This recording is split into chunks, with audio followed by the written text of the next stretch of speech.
नमस्कार, मैं हूं सानिया और आप देख रहे हैं डे न्यूज। खबरों की शुरुआत करने से पहले आइए एक नजर डालते हैं उन खबरों पर जो बनी है आज की सुर्खियां।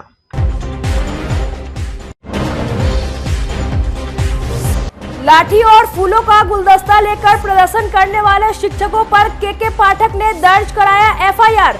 वेतन पर भी लगाई रोक, मच गई खलबली।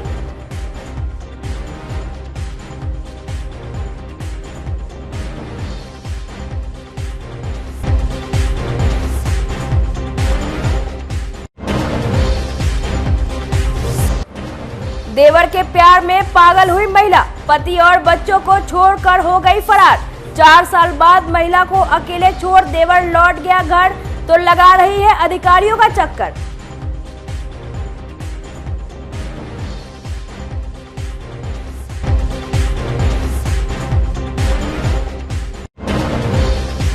और आधार कार्ड से हो गया लाखों का फ्रॉड, 150 से अधिक महिलाओं पर लद गया कर्ज।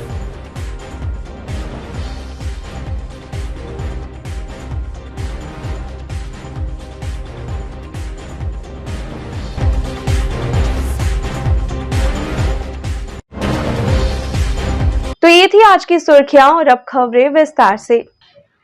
शिक्षा विभाग के पदाधिकारियों को सबक सिखाने के लिए लाठी से लैस होने वाले मुजफ्फरपुर के परिवर्तनकारी प्रारंभिक शिक्षक संघ के शिक्षकों पर विभाग ने कार्रवाई शुरू कर दी है। विभाग ने मामले को गंभीरता से लेते हुए वेतन रोकते हुए संघ के 20 शिक्षकों के खिलाफ सरकारी कार्य में बाधा डालने के आरोप में नगर थाना में एफआईआर दर्ज कराई है।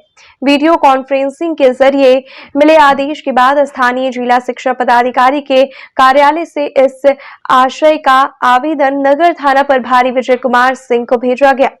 नगर थाना अध्यक्ष ने बताया कि परिवर्तनकारी प्रारंभिक शिक्षक संघ के बंसीधर, ब्रजवासी, लखनलाल, निषाद, जतन शहनी, हरिनाथ शाह, शंकर कुमार, सुधांशु कुमार, मोहम्मद मुर्तजा, समरेंद्र कुमार, नीरज, असरार, ललिता कुमारी, देवेंद्र राम, रफी अहमद, श्याम कुमार, अरविंद कुमार, ओम प्रकाश, मेराजुल हक, साबरी, राम सहाय, सुनील कुमार, मदन शहनी और महावीर प्रसाद के ऊपर विभिन्न धाराओं में प्राथमिकी दर्ज की गई है। एफआईआर दर्ज किया गया है। कितने लोग? कुल 20 लोग हैं। सरकारी काम में बाधा डालने वाला 353, 506, 290 आईपीसी के तहत दर्ज हुआ है। कार्रवाई भी की जाएगी। कारण अनुसंधान बाद कार्रवाई होगी। ट्रांसपोर्टरों की हड़ताल के चलते गुरुवार को यात्रियों को काफी परेशानी हुई। सरकारी बसें भी यात्रियों की सुविधाओं पर खड़ी नहीं उतरी। इसके चलते ऑटो चालकों ने मनमाना किराया वसूला। लिफ्ट लेकर भी लोग आते जाते नजर आए। बिहार मोटर ट्रांसपोर्ट फेडरेशन ने उत्तर बिहार में मोर्चा खोल दिया। तिरहुत प्रमंडलीय आयुक्त गोपाल मीणा के कार्यकलाप से नाराज उत्तर बिहार के ट्रांसपोर्टर बुधवार 12 बजे रात से हड़ताल पर चले गए हैं। इससे उत्तर बिहार में यात्री बसों का संचालन 24 घंटे तक के लिए बंद रहा। इसकी घोषणा बिहार मोटर ट्रांसपोर्ट फेडरेशन के प्रदेश अध्यक्ष उदय शंकर प्रसाद सिंह ने पहले ही कर दिया था। काउंटर सिग्नेचर के लिए कहते हैं 8 किलोमीटर है मात्र, उसके सिग्नेचर के लिए जबकि नियम नहीं है 16 किलोमीटर तक जा सकता है दूसरे स्टेट में।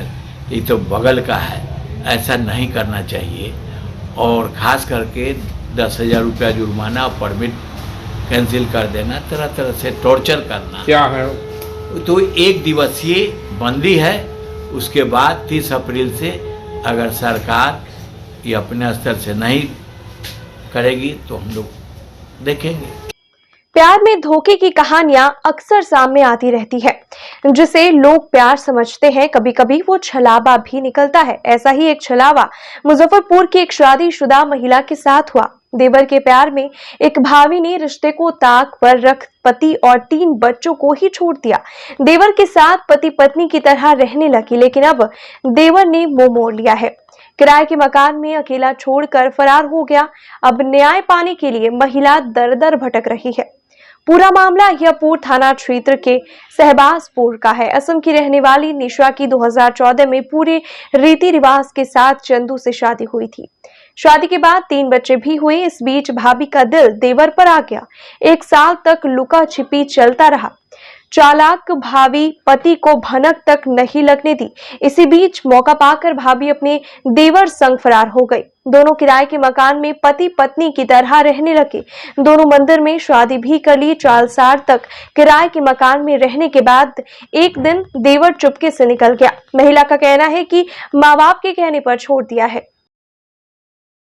5 साल से रखे हुए थे, रूम रेंट पे ले गए, कोर्ट मैरिज भी कर लिया हमसे। अब बोल रहा है कि हम नहीं रखें। उसकी मम्मी उसको भगा दी हुई है। अब हम चाहते संपर्क का मेरे घर पे जाते थे, वो रहते थे। एक लड़का भी है उनके देश में मेरा। लड़का भी है उससे, तो अब क्यों आपको भगा रहे हैं? क्या बोल अब रखने के लिए तैयार नहीं, क्योंकि हम पैसा मेरे पास अब नहीं है। पहले मेरे हस्बैंड के नाम पे हम उठा के दिए। मैं 40,000 रुपया लोन समूह वाला, अपना जितना गहना था सब बेच के हम दे दिए सारा पैसा। अभी मेरे पास कुछ भी नहीं है। तो आप पति के साथ मतलब नहीं रहती थी? कैसे जानकारी मिली आपके पति को कि आपका अफेयर है देवर से? वो हमको घर से लेके निकला रेंट पे, तब उसको पता चला। कब निकला? उतना हमको याद नहीं है। कितना साल से रह रहे हैं उसके साथ? बातचीत मतलब कि 5 साल से चल रहा है। 4 साल हो गया हम मंदिर से शादी किए हम लोग। मंदिर में शादी। अब क्या कह रहा है देवर? अब वो रखने के लिए तैयार नहीं। कहाँ शिकायत की है? कहीं मेरा सुनवाई नहीं हो रहा। वो बोल रहा है जहाँ भी जाओ हम पैसा फेंक के हम सब बेटा को अपना बस में रखेंगे। पहली शादी कैसे हुई? पहली शादी मंदिर से हुई। और देवर से जो शादी हुई है वो भी मंदिर से हम लोग की। अब कहाँ की रहने वाली है? असम। असम की। और यहाँ कैसे आई थी? यहाँ मेरा भाभी के संपर्क से शादी हुआ है। भाभी के संपर्क से शादी हुआ? कहाँ शादी हुआ? शाहबाजपुर। अभी कहीं हमको न्याय नहीं मिल रहा है। बृहस्पतिवार को हमको मारी हुई थी, हम यहाँ एडमिट थे। परसों हमको डिस्चार्ज मिला तो हम गए। पूरा पैर उर सब तोड़ दिले हम। क्या मांग करते हैं आप? हम उसके साथ रहना चाहते हैं बस। देवर के साथ? पति क्या बोल रहा है? वो रखने के लिए तैयार नहीं है। क्या नाम है? गुरुवार को बिहार विश्वविद्यालय सीनेट की बैठक में शामिल होने पहुंचे राज्यपाल राजेंद्र विश्वनाथ आर्लेकर ने बिहार विश्वविद्यालय के नवनिर्मित गेस्ट हाउस का उद्घाटन किया। उसके बाद उन्होंने सीनेट की बैठक में भाग लिया। सीनेट की बैठक में अगले सत्र 2024-25 के लिए 937 करोड़ 21 लाख रुपए के प्रस्ताव को लाया गया, जिसके कुछ प्रावधानों का राजद विधायक सह सीनेट निरंजन राय ने विरोध भी किया, लेकिन वाद विवाद के बीच ध्वनिमत से बजट को पास कर दिया गया। कुलपति दिनेश चंद्र राय ने कहा कि 937 करोड़ 21 लाख रुपए से बजट पेश किया गया है, जो पिछले वर्ष की तुलना में 114 करोड़ 89 लाख का कम बजट है।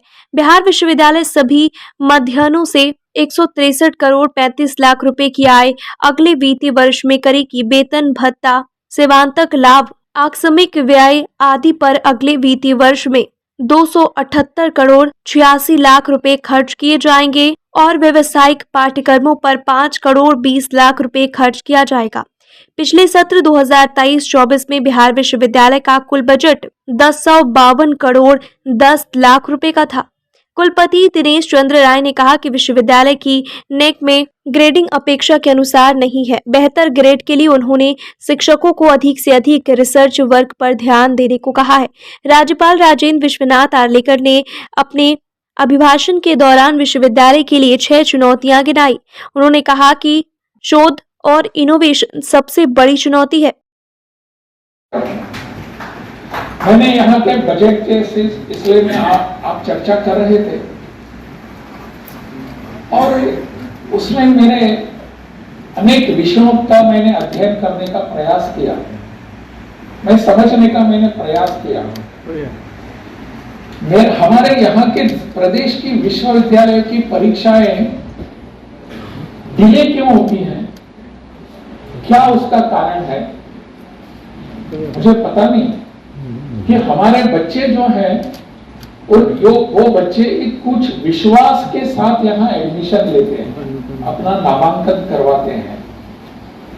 वो बच्चे चाहते हैं कि अगर मैंने सामान्य रूप से ही बीए का एडमिशन कर दिया तो 3 या 4 सालों के बाद मुझे मेरे हाथ में बीए की डिग्री होनी चाहिए।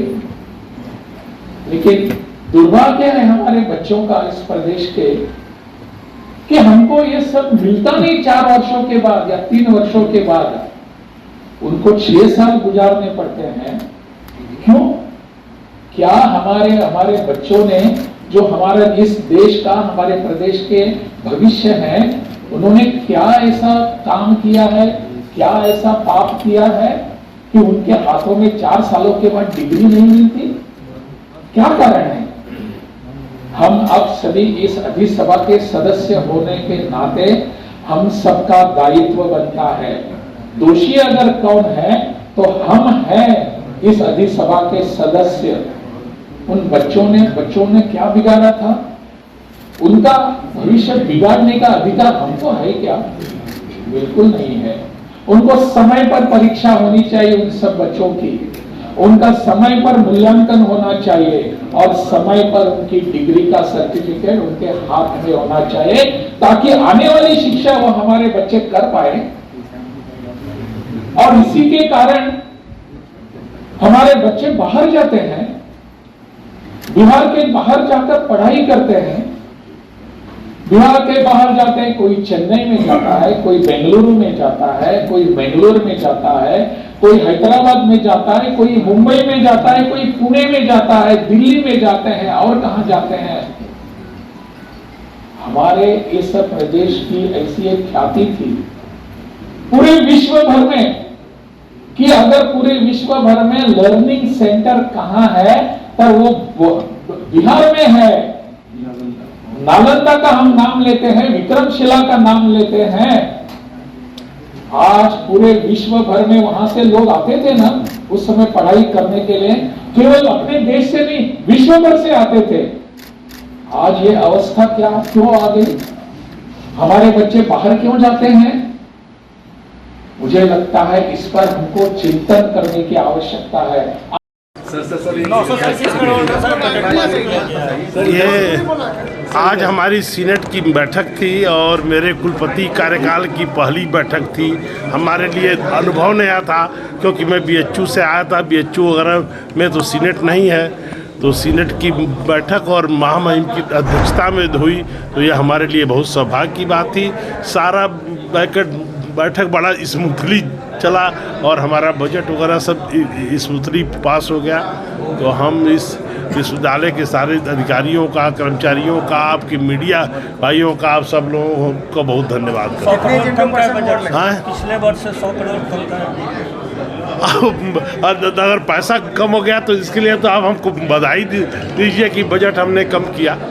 बड़ा बजट होने पे भी जब सुविधाएं कम थी तो कम बजट में बेहतर सुविधाएं नहीं, वो उससे ज़्यादा सुविधाएं हो जाएंगी। आप लोगों ने 2 महीने में देखा भी होगा। 2 महीने राज्यपाल महोदय डिजिटलाइज की दिशा में भी हम लोग भी उसी दिशा में आगे बढ़ रहे हैं और जो उन्होंने कहा है उसी लाइन पे काम करेंगे। कितने एजेंडों पर सर मुहर लगी? करीब 22 एजेंडे थे, 21 या 22 थे। जो महत्वपूर्ण मुद्दा उठाया गया था जांच की बात या जो भी है वो सब हम किसी भी महाविद्यालय की मान्यता को रोकना नहीं चाहते हैं, ना हमारी रोकने की मंशा है। हम केवल जांच करके सबको हल करेंगे। आज विश्वविद्यालय में मीटिंग थी, अधिसभा की मीटिंग थी और माननीय राज्यपाल महोदय, कुलपति महोदय और तमाम सदस्यगण, माननीय विधायक और सभी सीनेट के मेंबरगण यहाँ पे मौजूद थे। और जो आज बजट वगैरह पेश किया गया उसमें देखिए सबसे बड़ी बात है कि यूनिवर्सिटी जो चलती हैं, सबसे पहले तो हम लोग को छात्र लोग का ध्यान देना चाहिए कि उनकी क्या क्या समस्या है और उन सभी समस्याओं के ऊपर हम लोग को गहन विशेषकर उस चीज़ों की बात करनी चाहिए। माननीय राज्यपाल महोदय ने बहुत ही अच्छा अपने अभिभाषण में अपनी बातें रखी और जिसमें उन्होंने बताया कि कैसे हम लोग आउटसोर्सिंग के तर्ज पे बहुत सारी चीज़ों का उपयुक्त जो काम हो रहे हैं, जो आपको काम किए जा रहे हैं, तो हमें लगता है कि उनको लोग को रेगुलाइज कर देना चाहिए। हम लोग के पास मानव बल बहुत है और मैंने काफ़ी अपने प्रश्न में अपना उठाया कि तृतीय और चौथे वर्ग के जो कर्मी लोग हैं उनको रेगुलाइज करके उनके बहुत सारे लोगों को अभी तक उनके मानदेय नहीं मिल पा रहे हैं। बहुत सारे लोगों ने इस बात की शिकायत की।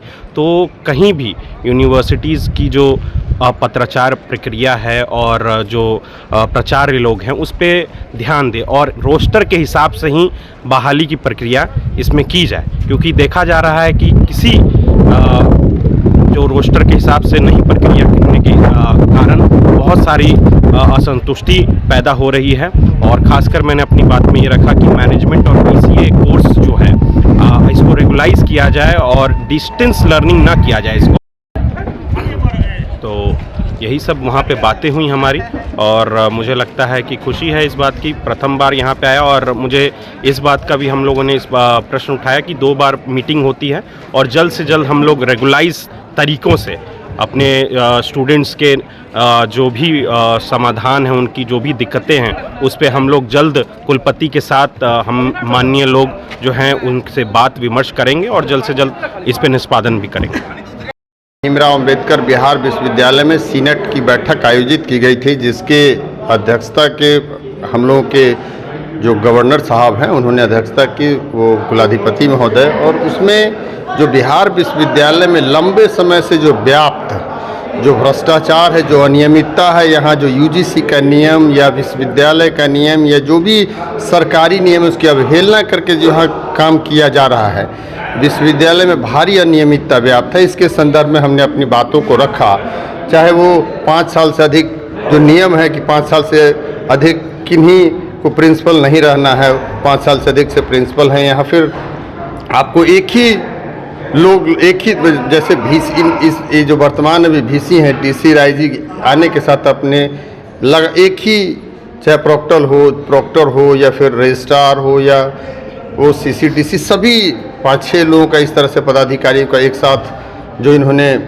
नियुक्ति की है, या जो सभी विश्वविद्यालय के मुख्यालय सहित यहाँ जो जिले के सभी मुख्यालयों में, जिले के सभी मुख्यालय जो वहाँ जो कॉलेजेस हैं वहाँ एक ही वर्ग के लोगों को जिस तरह से उन्होंने प्रिंसिपल बनाने का काम किया, काफ़ी यहाँ परेशानी, काफ़ी दिक्कत है। और यहाँ जो चाहे देख लीजिए कि NAC 2016 में कराया गया, लेकिन आज तक 2024 हो गया, 8 साल बीत गए, आज तक लागू नहीं किया गया है। छात्रों के भविष्य के साथ खिलवाड़ किया जा रहा है।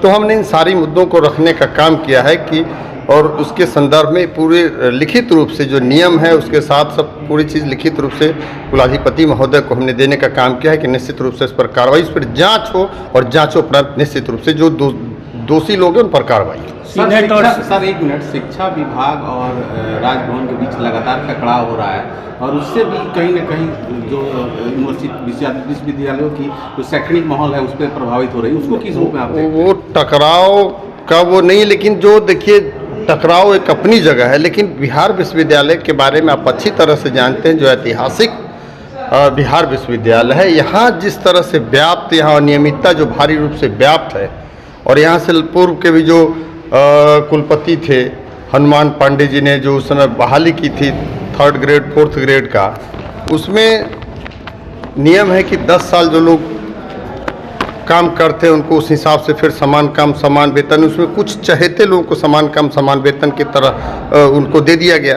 और बाकी लोगों को छोड़ दिया गया।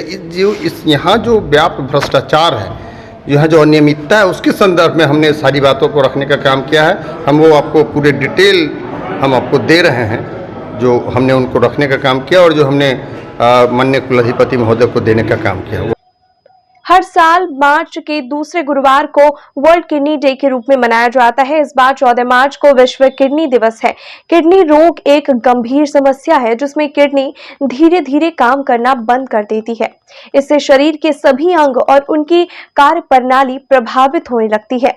यदि किसी व्यक्ति को किडनी की समस्या है और वह स्वस्थ रहना चाहता है तो उसके लिए सही आहार का चयन करना सबसे अधिक महत्वपूर्ण है।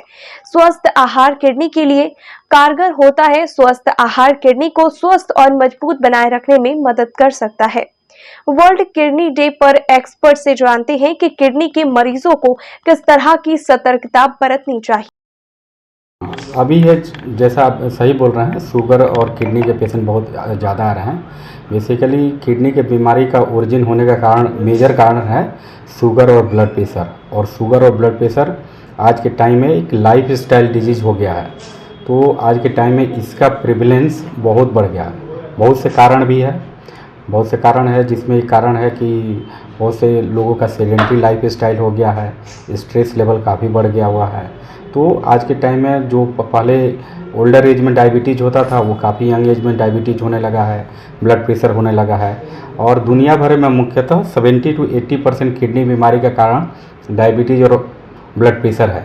तो इनका प्रेवलेंस बढ़ा है, इसलिए किडनी की बीमारी का भी प्रेवलेंस बढ़ा हुआ है। कितना घातक हो सकता है सर ये पेशेंट के लिए? हाँ, घातक हो सकता है। अगर इसको किडनी की बीमारी को टाइमली इलाज नहीं किया जाए तो ये मरीज़ हो सकता है प्रोग्रेस कर जाएं डायलिसिस पर, या हो सकता है कि उनको ज़रूरत पड़ जाए आगे चल करके किडनी ट्रांसप्लांट करने के लिए। तो शुरुआती स्टेज में अगर ये पिकअप होते हैं और इनका सही ट्रीटमेंट होता है तो चांसेज रहता है कि बीमारी को रिवर्स करके नॉर्मल भी लाया जा सके।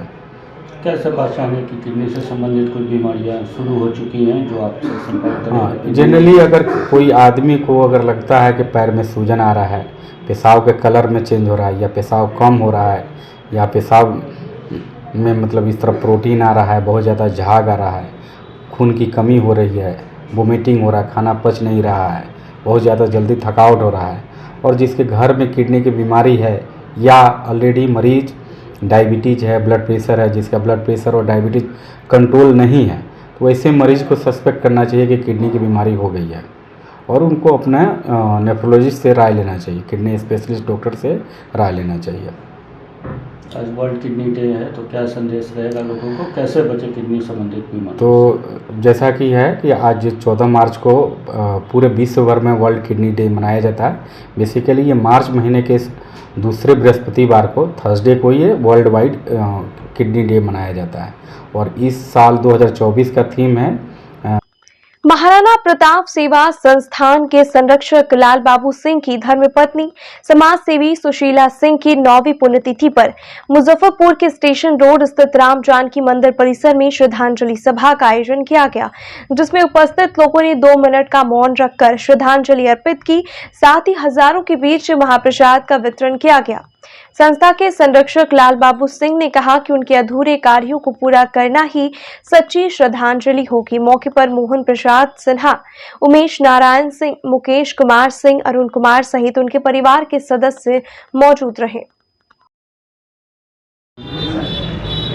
हमारी धर्मपत्नी बहुत अच्छी समाज सेवी थी और बड़े अच्छे ढंग से उन्होंने बाल बच्चों को पाला और समाज के अन्य लोगों का समय समय पर उन्होंने मदद किया। तो इससे एक प्रेरणा मिलती रही और हम भी इसमें लग गए कि हाँ, सामाजिक काम होना चाहिए। और बच्चे लोगों को भी प्रेरित किया। उनके बच्चे विदेश में हैं, बच्ची सब बाहर है, सब बड़े कुशल मंगल से हैं। बड़ी अच्छी शिक्षा की उन्होंने प्रेरणा दी और समाज सेवा का प्रेरणा सारे बच्चों को उन्होंने दिया और समाज के लोगों को दिया।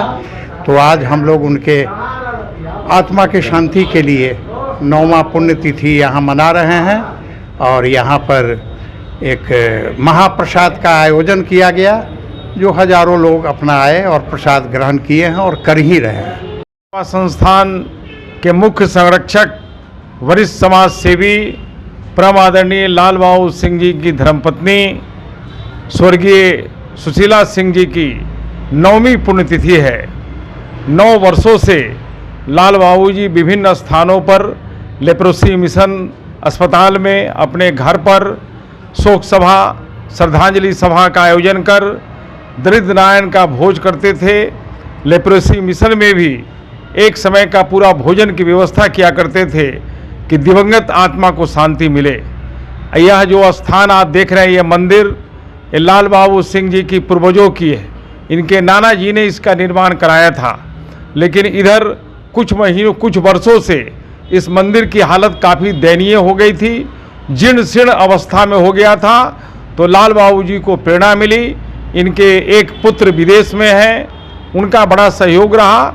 उनका कहना था कि पिताजी इस मंदिर का निर्माण कराइए, और लाल बाबू जी सारे काम को छोड़कर और प्रभु के चरणों में समर्पित हो गए और करीब 3-4 महीने से इस मंदिर का इन्होंने जीर्णोद्धार किया, नवनिर्माण किया।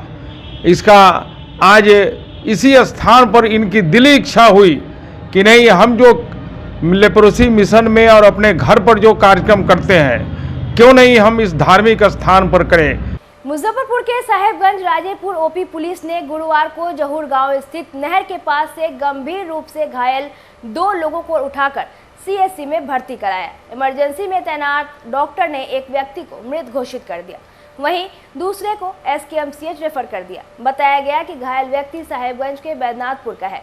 वहीं मृत की पहचान मोतिहारी के चिरैया थाना क्षेत्र के परजिलवा के रामनाथ दास के रूप में हुई है। ग्रामीणों की माने तो दोनों एक बाइक से नहर के रास्ते कहीं जा रहे थे। इसी दौरान पीछे से आ रही एक 4 चक्के की गाड़ी ने बाइक में ठोकर मारकर फरार हो गई। वैसे पुलिस पूरे मामले की छानबीन में जुट गई है।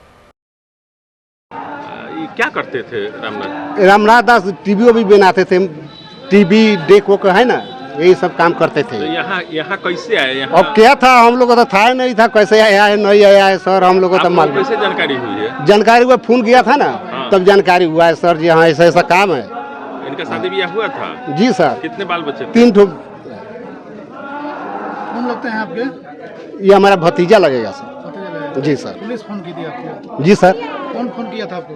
अब गाँव का आदमी कुटुम्ब उटुम्ब कोई फोन करा था। और बताया गया था कहाँ निकल रहे हैं? अब क्या था, हम लोग तो जानकारी हुआ, हम लोग लगले चलिए दिए हैं, जहाँ एक्सीडेंट हो गया है जाकर अपना आदमी देखिए, हॉस्पिटल में भर्ती है। यहाँ पे कोई रिलेशन वगैरह कुछ ऐसा था नहीं, कोई था नहीं। आधार कार्ड की शुरुआत होने के बाद से लोगों को कई तरह की सुविधाएं मिलने लगी है, लेकिन आप किसी को आधार कार्ड देते हैं तो आपके साथ बड़ा फ्रॉड हो सकता है। मुजफ्फरपुर की एक ऐसी ही घटना जानकर आप हैरान हो जाएंगे। पानापुर ओपी इलाके के नरियार गांव में महिलाओं के एक बड़े समूह शिकार बन गई है। उसके नाम से पड़ोस की एक महिला ने 50 लाख से अधिक रुपए की फर्जीवाड़ा कर लिया है। 154 महिलाएं शिकार हो गई है। प्रत्येक महिला के ऊपर 3 से 4 लाख रुपए कर्ज हो गए हैं। लोन देने वाले पीड़ित महिलाओं के घर पहुंचकर पैसे की डिमांड कर रहे हैं। नहीं देने पर घर में तालाबंदी करने की धमकी दी जा रही है। पीड़ित महिलाओं ने एसएसपी को आवेदन सौंपा है, जिसमें गांव की ही एक महिला जसिया खातून को आरोपी बनाया गया है। बताया गया कि जसिया खातून सरकारी योजना से मोटी रकम दिलाने का प्रलोभन देकर फ्रॉड कर लिया है। इसके लिए वो आधार कार्ड लेकर बैंक में अंगूठा लगवाया। ऐसा उसने 154 महिलाओं के साथ किया। पैसा तो नहीं मिले। कुछ दिन बाद फाइनेंस कर्मी दरवाजे पर पहुंचने लगे। उसके बाद मामले का खुलासा हुआ कि जासिया खातून सबके नाम पर कर्ज उठा ली है। फिलहाल आरोपी महिला घर छोड़कर फरार है। शिकायत मिलने पर पुलिस उसकी तलाश में जुट गई है। तो कम से कम 1 करोड़ से ज्यादा होगा। इतना ना महिला है कि 1 करोड़ से ज्यादा होगा। बोली कि चलिए अंगूठा लगा दो कि वो कोई एथी आया है, तो हम लोग अंगूठा लगा दिए। हम लोग को नहीं पता है कि कितना पैसा है नहीं है, क्या हुआ नहीं हुआ। और जब अर्जेंट दूरा पर आ रहा था, हम लोग जान रहे हैं कि लोन लिया है। लोन लेकर वो भाग गई, बाले बच्चे वो भाग गए। हम लोग क्या करें, इसको निर्णय तो निकालिए। हम लोग तो कुछ नहीं जान रहे। अर्जेंट आ रहा है, ताला मार रहा है घर में, बोल रहा है कि हमको पैसा लाओ, नहीं तो ताला मार देंगे, नहीं तो उठा के ले जाएंगे, नहीं तो गोली मार देंगे। तो इसको निर्णय तो निकालिए, इसको बारे में क्या होगा। कौन आपका नाम का लोन उठाया? हमारा नाम का लोन उठाया जसिया खातून, सिराज। कहाँ की? गाँव का है। कितना महिला का उठा लिया? 300 महिला है। 300 महिला के लोन उठवाकर भाग गई। अच्छा, कैसे लोन उठा लेती है? कैसे? खाली बोलती कि चलो अंगूठा लगा दो कि कोई फंड आया है, तुम लोग के हम कुछ करवा दे रहे हैं। तो हम लोग अंगूठा लगा दिए। हम लोग नहीं जान रहे कि पैसा कहाँ है नहीं है, हम लोग का कुछ नहीं मालूम है। हम लोग कुछ नहीं जान रहे हैं। कितना कर्जा हो गया आपका? हमारे पर तो हो गया कम से कम 3 लाख से ऊपर होगा। हम तो साल भर से मैंने उसको ग्रुप उठा के दे रहे थे। हमको मालूम नहीं था कि हम क्या दे रहे नहीं। वो क्या बोलते थे, चलिए जूही फिंगर लगा दीजिए। तो हम बोलते हैं फिंगर क्या चीज़ के लगाएंगे। तो बोलते हैं कि चलिए ना अथी तुम्हारा कुछ देंगे, ऐसे ऐसे गए पूछो, मैंने बोला क्या कैसे करके कुछ देंगे। हम गए तो फिंगर लगा देते थे, फिंगर लगाने के बाद फिर बोलते थे क्या ठीक है तो तुम चल जाओ घर पर। हम बोले कि आधार कार्ड दे दीजिए, हमको खाता दे दीजिए, हम चल जाते हैं अपना। तो बोलते हैं क्या कि नहीं इस रहने दीजिए। सर जी 10 गो 5 गो 12 बजे रात के 11 बजे रात के सब उठना रहता था, समझ गए। हाँ पर चल जाते थे। उसका बिहार का पूछता बहन के खाता देना चाहे आधार कार्ड दीजिए ना, तो क्या बोलता है कि नहीं रुक ना 2 दिन के बाद फिर मिलेगा। हाँ अब पैसा था खाता पर आ गया, फिंगर देकर पैसा खाता पर आ गया। हम बोलते थे जाते थे, मैंने बैंक में जाते थे तो बोलते थे इसकी सर पैसा, बोलते क्या चलिए बैंक में चलो। बैंक में जाते थे तो वहाँ फिंगर नहीं होता है, फिंगर दे के फिर साइन करता है तो पैसा देता है हाथ में। आपके आधार कार्ड से दूसरा लोन निकालना है? हाँ हाँ दूसरा। अभी आधार कार्ड ने डुप्लीकेटो बना दिया है, voter I D card duplicate. हमारा तो वोटर आई डी कार्ड अभी नहीं है। हम इतना जैसे 5 साल से हमको शादी हो गया, 5 साल का हमको वोटर आई डी कार्ड नहीं बना हुआ है। हमको 3 को वोटर आई डी कार्ड 4 को बना दिया है, डुप्लीकेट पास कर रहा है, लोन पास कर रहा है। सर कैसे ऐसे पास कर रहा है बताइए तो। मोतीपुर के है, एगो बंधन बैंक है, एगो मुथुन बैंक है, एगो फ्यूजन बैंक है और क्या क्या बंधन एगो बहुत बैंक है। मगर हम पे 6 को लिया है, समझ गए। अपना गार्जियन से हम चुरा के दिए, गार्जियन के मालूम चले तो बहुत मार हम घर, समझ गए। जब हम चुरा के जब दे दिए तुमको, जब हमें कोई पास ही नहीं हुआ, हमको कुछ ले मिला नहीं जानिए तो क्या आप दीजिएगा बताइए। हैं तो क्या बोलता है कि जाइए तुमको हो गया। हम आप भी बोलते थे कि ठीक है हम जा रहे हैं। जो घर पर चलाते थे तो क्या बोलता था कि ठीक है तुम्हारा काम हो गया, तुम्हारा काम हो गया। हम कहे ठीक है कोई बात नहीं है, समझ गए। हम कहे ठीक है कोई बात नहीं है। तो अपन घर पे आते तब लोन ले लेके वो पास भाग गया। 100 पर 200 आदमी के लेके भाग गया, समझ गए। 200 आदमी के लेके भाग गया, नरियार पर ही था।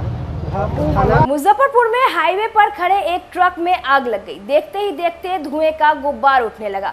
घटना कांटी थाना क्षेत्र के पहाड़पुर पेठिया स्थित NH 27 की है। घटना के बाद मौके पर अफरा तफरी मच गई। इस दौरान हाईवे पर गाड़ियों का परिचालन थम गया, जिससे लंबा लाइन लग गया। सूचना के बाद भी फायर ब्रिगेड की टीम नहीं पहुंची। स्थानीय लोगों ने आग पर काबू पाने की कोशिश की। देर से ही सही मौके पर पहुंची फायर ब्रिगेड ने आग पर काबू पाया, लेकिन तब तक ट्रक जलकर खाक हो गई। स्थानीय लोगों के मुताबिक ट्रक में कुछ युवकों ने जानबूझकर आग लगाई है। पुलिस मामले की जांच में जुट गई है। और यहीं पे ट्रक में आग लगी है, लेकिन अभी तक जो है ना दमकल वाले आए नहीं है। उनको फ़ोन किया गया लेकिन अभी तक नहीं पहुंचे। वो लोग अगर आ जाते हैं तो हम लोग को इतना मकसद नहीं करना पड़ता। जी काफ़ी मशक्कत करनी जी जी आग पे काबू पा लिया गया? जी जी आग पे काबू पा लिया गया। किस चीज़ दुकान थी आपके बगल में? मेरा स्क्रैप का है। स्क्रैप का है। अगर आग नहीं बुझती तो फिर?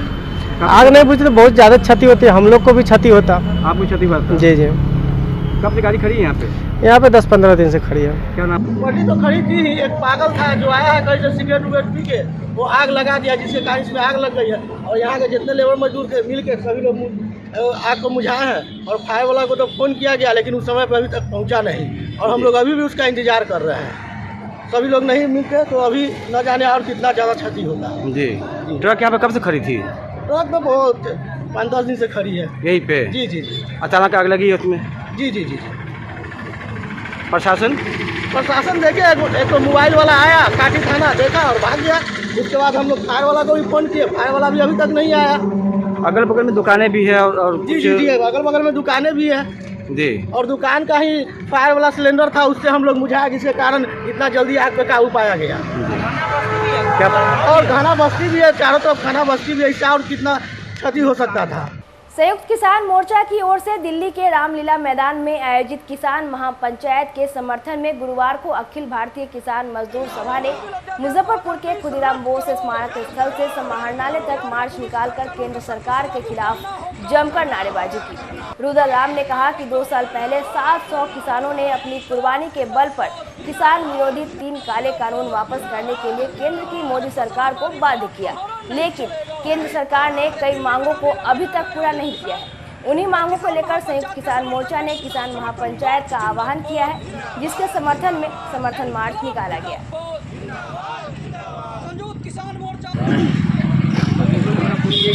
आप तमाम मीडिया के भाई बंधुओं को मालूम है कि पिछले 3 कृषि कानून किसान आंदोलन के दबाव में वापस लेने के बाद किसानों के साथ जो लंबित मांगे थी, MSP की गारंटी, किसानों की MSP की गारंटी, SS स्वामीनाथन आयोग की रिपोर्ट और भी किसानों पर जितने केसेस हुए वो किसानों के हत्यारा उर्फ टेनी मिश्रा को बर्खास्त की गिरफ्तारी, बिजली बिल अध्यादेश 2020, अन्य कई किसानों के बिहार में मंडी चालू करने, कई किसानों को मांग किसानों की थी, आदिवासी बिल आदिवासी वन संरक्षण अधिनियम 2022, कई मांगे लंबित थी, जिन मांगों को लेकर निरंतर आंदोलन मोदी सरकार ने विश्वासघात किया और उस सवाल पर निरंतर पूरे देश भर में संयुक्त किसान मोर्चा की ओर से किसान आंदोलन चल रही है। उसी क्रम में आज दिल्ली के रामलीला मैदान में संयुक्त किसान मोर्चा की ओर से किसान महापंचायत आयोजित है, जिस किसान महापंचायत के समर्थन में अखिल भारतीय किसान मजदूर सभा की ओर से पूरे बिहार में आज किसान समर्थन मार्च निकाला गया है। अखिल भारतीय किसान मजदूर सभा संयुक्त किसान मोर्चा की घटक है, जहां देश के पंजाब, हरियाणा, यूपी, मध्य प्रदेश उस क्षेत्र से हजारों हजार किसान या के के लोग इसमें शामिल हुए हैं। उसी समर्थन में आज निकाला गया है। आज की खबरों में बस इतना ही। कल फिर मिलेंगे कुछ नई खबरों के साथ। तब तक के लिए हमें दीजिए इजाजत। नमस्कार।